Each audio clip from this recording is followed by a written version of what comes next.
welcome to our one-year wedding series, where we tell you just what you need to do to make your special day count.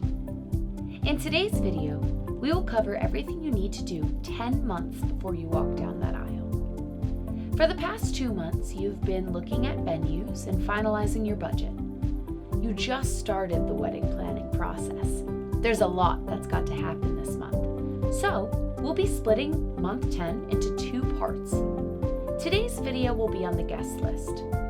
The first thing you're going to want to do is estimate how many people you want at your wedding.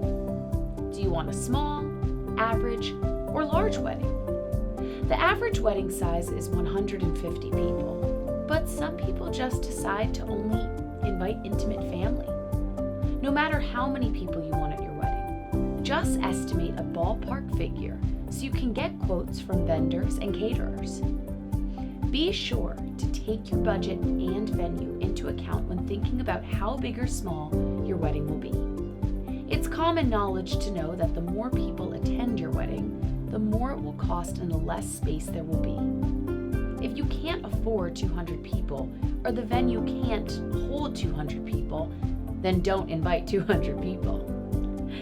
Once you have a number in mind, divide up the guest list to determine how many people you and your partner can invite.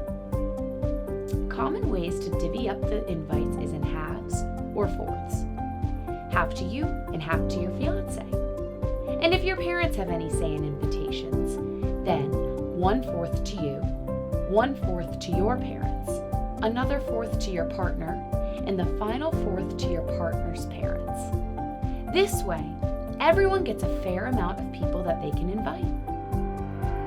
But before you can even put down names to paper, you need to set some ground rules. Decide who's a higher priority for invitation. Typically, immediate family beat out extended family, and close friends beat out coworkers, but whoever you wish to invite first is up to you. Will you allow guests to bring a +1? If so, who can and who can't? Will you allow children into your wedding? Some say they can be a bother. Others argue they're part of the family. The decision is up to you. And whatever you decide, be sure to stick with your decision, even if others disagree. Now that you've done the preparations, you can now create a physical list. You'll want to create not 1, but 2 lists. The first list you create will be your primary guest list, people you absolutely want to invite.